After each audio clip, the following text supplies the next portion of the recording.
I solved the Mimic's true identity 2 days before FNAF's Secret of the Mimic is released. That's right, yet another solved title for the channel, as you can never have too many of them. As today I'm going to attempt to answer one last time if the Mimic was Glitchtrap, Burntrap, or an entirely separate character in the FNAF franchise. And this answer will directly be shown to us in Secret of the Mimic, finally ending this debate. Now I know all of those are very bold claims, so by all means, if I'm wrong or mistaken, in 2 days come back to this video and repeatedly tell me that I'm wrong. Go crazy. So in this video, I'm going to go over every single piece of evidence and lore that can tell us who the Mimic is. And of course, in the process, we'll also be looking into who Burntrap and Glitchtrap are. So please consider hitting that like and subscribe button, and I really do appreciate all the support on the channel. So my name is Bronze Films, and this is my final attempt to solve the Mimic in the FNAF franchise. Let's get started. Well, before we knew of the Mimic, it actually looked like William Afton was going to continue to be the main villain. In Help Wanted, it's believed that William Afton's soul possessed a circuit board that was used when creating a VR game. He would then come back in the form of a virus known as Glitchtrap. He would then take control of Vanessa, creating Vanny, and he would come back in the physical world as Burntrap. But it wasn't until Ruin when the Mimic was introduced when it felt like plans to bring back William Afton were completely scrapped. Why have characters like Glitchtrap and Burntrap who were clearly supposed to parallel Spring Bonnie and Springtrap when you're just going to introduce a new villain? And in general, there are a lot of references to the Afton family, like the fact that Michael Afton's room is found in this secret area in the Pizzaplex, and the Crying Child's toys are also found in the display in Rockstar Row. So I think it's clear that these newer games weren't going to move away from the Afton family and from William Afton, but the Tales from the Pizzaplex novels tell us a different story using the same character. In the books, we learn the original Mimic 1 program that was used when creating the Mimic was also used when creating a virtual reality game, and as a result, this created a virus that took over control of systems and the VR game, which would have been known as Glitchtrap. Glitchtrap is a virtual extension of the Mimic as he attempts to mimic William Afton and his actions, as he dons his own version of the Spring Bonnie suit. He also mimics the missing children incident in the ending when he stuffs the player into one of the animatronics. But the events of the franchise actually play out the same here, as he infects a person who playtests the VR game, Vanessa, and this leads us to security breach. And in Help Wanted 2, the last piece of Glitchtrap's code is destroyed by Vanny, freeing Vanessa and also destroying the virtual version of the Mimic, which only leaves us with the physical version of the Mimic in Ruin in the events of this DLC, and it's also the furthest point we have in the timeline so far. So really, any way you look at Glitchtrap, it can be argued both ways that he is William Afton or the Mimic. So the deciding factor here has to be something that connects him to FNAF's Secret of the Mimic into that period of the timeline, Fall Fest. Now, Fall Fest is something that I've discussed a lot on my channel recently, and it's even where my FNAF 1 reboot took place. But why? Well, it's believed that Fall Fest was a recurring carnival that we've seen 2 times so far. We first heard of Spookfest and FNAF Pizzeria Simulator from this poster, and it's theorized that this is the same event as Fall Fest. Then, in the first Help Wanted game, we saw Fall Fest 1983 in the Cursed Dreadbear DLC. And in Help Wanted 2, we got this poster advertising Fall Fest 1970, meaning this carnival has been occurring earlier than when even the first pizzeria was opened.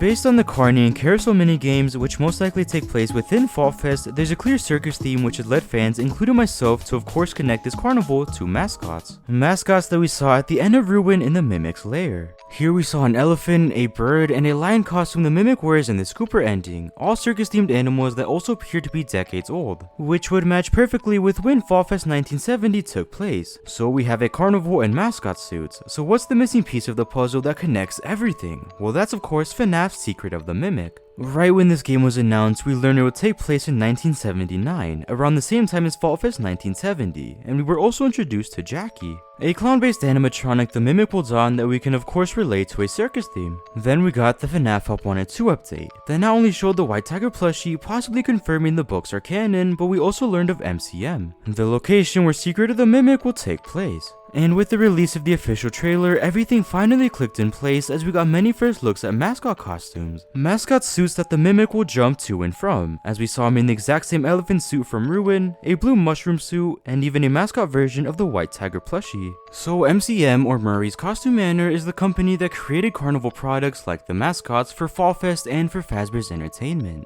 We even got a look at an order form that William and Henry both most likely used. I know I brought up a lot of points, so how does this all finally connect back to Glitchtrap? Well, it's been right in front of us this entire time, proving the mimic has been planned since the very start. It's the suit itself. Glitchtrap uses a mascot spring bunny design, directly connecting it to MCM into that time period. This stitched together suit could have been one of the many mascots that Edwin created for Fazbear's Entertainment, meaning there's a good chance we'll see it in Secret of the Mimic, whether that be the mimic actually wearing it or as an Easter egg somewhere in the manor. So I think it's hard to deny that Glitchtrap is the mimic with all the new lore and information we've gotten, which also means that William Afton is not Glitchtrap. But the evidence doesn't stop there, as there's a chance in Help Wanted we already saw the mimic in action. In the main hub, you can hear a murmur sound come from Glitchtrap. It sounds like a slowed down sound of something, but speeding up the sound, it's revealed that it's actually one of Tape Girl's voice lines. That's right, here Glitchtrap is attempting to mimic Tape Girl's voice. Take a listen.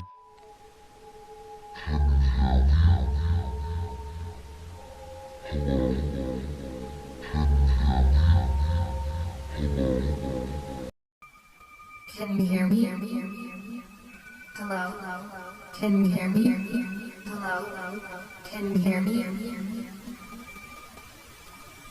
I also want to look at a cut version of the Mimic's lair, as the original room where the Mimic is being held in is drastically different to the version we saw in the final version. It would have featured the original 4 main animatronics performing on stage, which would have presumably been placeholders, and a table with a piece of cake on top of it. This room is clearly reminiscent of the Pizza Party minigame from FNAF Help Wanted, a free roam level set across a maze of the main Five Nights at Freddy's locations, where the player must find the pizza party without taking too long. Once the minigame is completed, the player will find themselves in a room filled with animatronics, balloons, and presents. Glitchtrap then appears from the curtain and tells the player to follow him. If the player moves in his direction, the player will suddenly be put on stage holding a microphone, which means the player is now Freddy Fazbear. Hand Unit announces the arrival of Freddy but ends up glitching out. The room lights up, revealing Glitchtrap dancing around the room while the music is playing. Now this ending is clearly supposed to be Glitchtrap reenacting the missing children incident, with the main player being the main victim. Glitchtrap is copying William Afton and his actions, so of course we can even say he's mimicking them.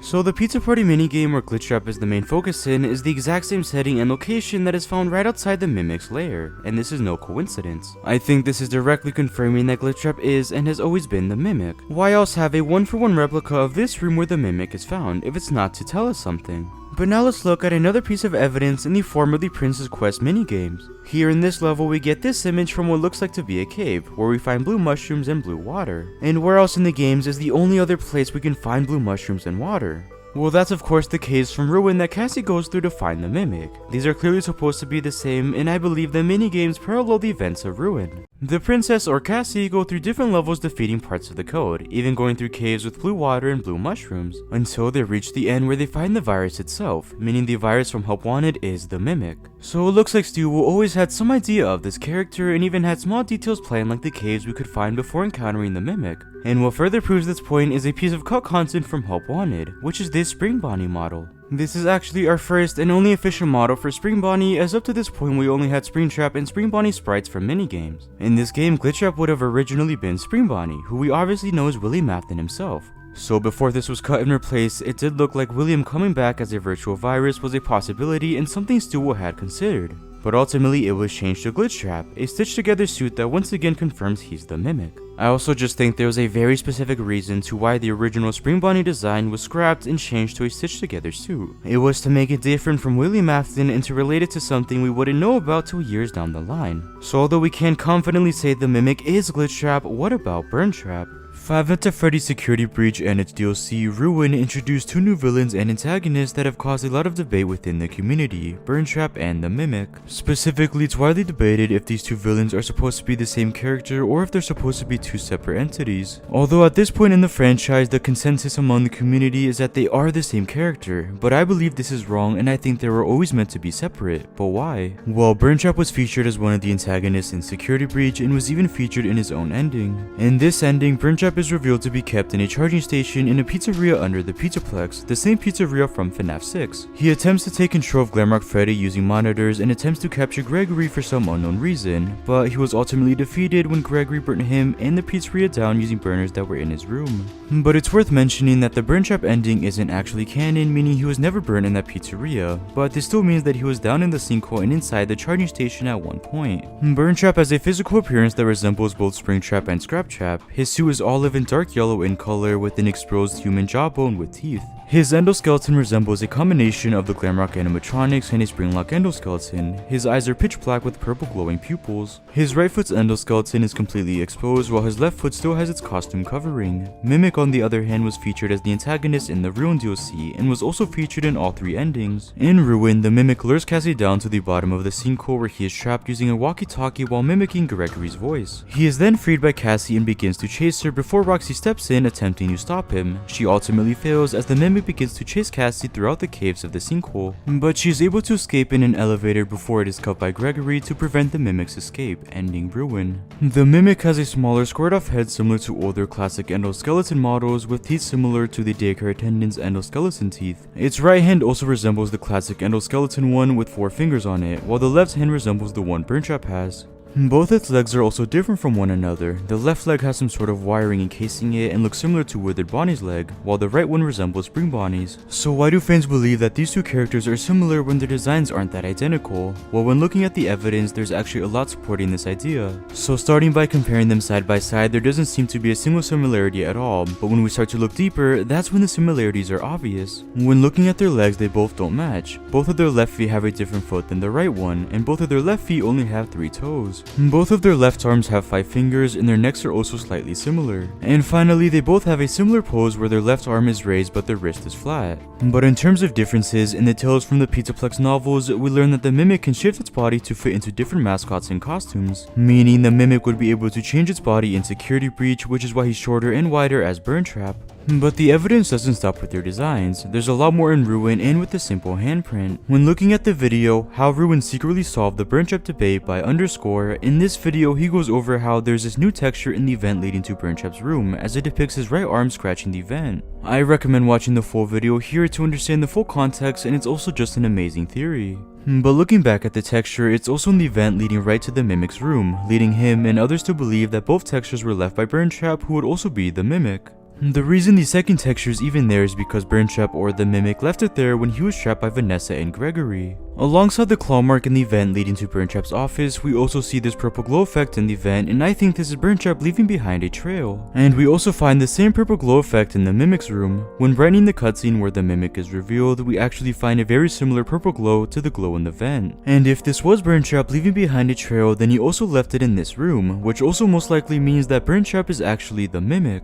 The reason we find this purple glow here as well is because it came from the Mimic, who is also Burntrap. So far it looks like Burntrap is the exact same character as the Mimic, and there's even more evidence that comes from the Tales from the Pizzaplex novels that supports this idea. In Tiger Rock, we learn that the Mimic climbed into a costume that was already being worn by a girl named Kelly. As a result, this killed her, and the Mimic's endoskeleton fused with the girl's flesh, which most likely left parts of her body on the endoskeleton. These events and description perfectly match Burntrap. The olive animatronic parts like the head and chest came from a costume, and the flesh on Burntrap comes from a girl that was fused to the Mimic's endoskeleton. This would perfectly explain how the Mimic became Burntrap and their drastically different designs. And finally, in the books, we also learn that the Mimic was originally burned and had bent metal rabbit ears, which also perfectly matches the description of Burntrap and further proves the idea that they're the same character. So when looking at the evidence from their designs, the environment storytelling from Ruin, and from the epilogues in the books, it's almost safe to say that Burntrap and the Mimic are the same. Or is it? I still believe that Burntrap is not the Mimic and that it's always been planned that way, and to prove this, let's debunk every single piece of evidence I've discussed, or at least let's try to. Starting with the epilogues, like I mentioned, the Mimic climbs into a costume being worn by a person, but we learn that the mascot too was actually a dog, which clearly doesn't match the description of Burntrap since he's based off a rabbit. And although the person's flesh did fuse with the Mimic, this still wouldn't create the design of Burntrap. Burntrap's entire head is made of flesh, which feels intentional, and the way the flesh wraps around his endoskeleton also feels intentional. It's hard to assume that Burntrap's design would be the result of a human being crushed into the Mimic, especially when Burntrap has teeth and a bone for a finger. So I think it's actually safe to assume that this epilogue is describing another incident with the Mimic that does not involve Burntrap. And now, most importantly, I want to focus on their designs, as the simple truth is, their designs are just too different to say that they are the same or that they ever became the same. Sure, they have some similarities like their arms and pose, but the core of their designs are almost polar opposites. Burntrap was very clearly made using a Glamrock endoskeleton, and the flesh was built onto him intentionally. The flesh wraps around his body in a specific way where it covers most of the endoskeleton. This wasn't an accident like it was portrayed in the books. Comparing this endoskeleton to the Mimics, they are completely different. The Mimic Mimic's endo is much older and skinnier. It even looks to be made of many different parts, unlike Burntrap. Now I'm sure you may be thinking that the Mimic can change the structure of his body, so you could have changed it to look like Burntrap. But this really only applies to his size, as in the books he shrinks down to fit into a vent or expands himself to fit into a costume. But this doesn't mean he can magically change the core structure of his endo to become more modern, and he can't just add parts to himself as he wishes like the many extra parts Burntrap has. Although he can change his size, he can't change the fundamentals of his endo, like his face shape, that are drastically different. And to further prove the idea that they're different, I want to expand on the point that Burntrap's design was intentional to keep William alive. When looking at Burntrap's model, and at something I haven't seen anyone else discuss before, Burntrap is being held together by metal screws and plates. His chest and back are being held together by 2 plates, he has 2 plates in his head connecting his mask to his skull, and he even has metal plates connecting his flesh to his leg. His costume was intentionally placed and made to fit around the endoskeleton and flesh, presumably to protect him and to make him stronger. Which is not what happens in the epilogue when the Mimic wears that costume. Not to mention, we also learn Burntrap is being kept alive by this charging station, as we learn an immense amount of power was being sent to the sinkhole to again keep him alive. Also, when looking at the way they move and their behaviors, they are completely different. When Burntrap is free, he looks weak and fragile, almost as if Burntrap wasn't done being created. Even the way he walks is also very limp and weak, so again, I think without this charging station, he wouldn't be able to stay alive. But the Mimic, on the other hand, clearly doesn't need a charging station to stay alive. We can assume he was behind that concrete wall for some time now without a charging station, and again he appears fine. Even the way the Mimic walks is much different than Burntrap, as he's able to run while chasing Cassie throughout the caves. He also appears to be much stronger than Burntrap, and there's a clear difference between the two physically. And finally, when looking at Underscore's video and at this purple glow, it's also actually found in this cave and in other random parts of the caves, which is why I don't think it can be a real way of showing where Burntrap has been, especially since the purple glow in the vent is much stronger and different than the other purple glows in the caves and in this room where the Mimic was found. But I'll get back to this handprint soon. When trying to decide if they're the same character, my biggest issue is obviously the design. By saying that Burntrap and the Mimic are the same, we are essentially retconning Burntrap and his design just for the sake of saying he's the same as the Mimic. The way he looks, the way he acts, and the feature of his charging station would also be retconned to again say he is the Mimic. Their designs are far too different to be called the same, and there also just isn't a viable explanation to how the Mimic was Burntrap at one point. And in Ruin, we can't find the flesh and costume of Burntrap anywhere. Shouldn't it be in the room or anywhere else in the caves? Again, we are erasing a character and its design to say that he's the same as another separate character. But for a quick explanation, then who is Burntrap? Well, like I mentioned, his costume was screwed together using metal plates, but where did they get these parts for his costume to create Burntrap? Well, what if it came from Scraptrap? The two costumes look similar in color, texture, and the reason it's more withered than Burntrap is because of the FNAF 6 fire. We can assume that Scraptrap was severely burnt, which is why parts of his costume were taken to create Burntrap. They were just screwed together with metal plates. Scraptrap would have been down there in the sinkhole under the Pizzaplex, and maybe the flesh from Burntrap is actually William Afton's flesh from Scraptrap that was reused for a new body. And that's why they would even need the charging station to keep him alive. But you may be wondering, what about the claw mark in the vent and how can we debunk this? Well, the truth is that you really can't. This is clearly Burntrap's hand, meaning he also left the claw mark in the Mimic's vent. The only real way to explain it is that Burntrap left his claw mark here when wandering around the sinkhole after the events of Security Breach. That's why we might even find the purple glow in this room, as it was him trying to find a way out separate from the Mimic. But really, this is just a great piece of evidence and an amazing find by Underscore. But personally, I think there's more evidence and reasoning proving that Mimic and Burntrap are not the same. So with that said, I do believe the Mimic is Glitchtrap but not Burntrap. When looking at the debate of who the antagonist has been with the new era of the franchise, I feel like it has to be one or the other. But I, alongside many other fans, think it can be both. The Mimic and William Afton have both clearly played a role in these newer games, and I do think they both could have been villains at one point. And I do hope we'll get some confirmation to this debate in Secret of the Mimic, like I mentioned. There's even a chance we somehow get confirmation that the Mimic is or isn't Burntrap, as solving the Mimic's identity in these newer games is important, as we do need to know what his role has been in the franchise, looking at the past and now moving forward. So what do you guys think? Who is the Mimic? Is he Glitchtrap, Burntrap, or someone entirely new? So I hope you guys enjoyed this video, and make sure to comment down below any thoughts or theories. Also make sure to like and subscribe for more content like this, and thank you guys so much for watching.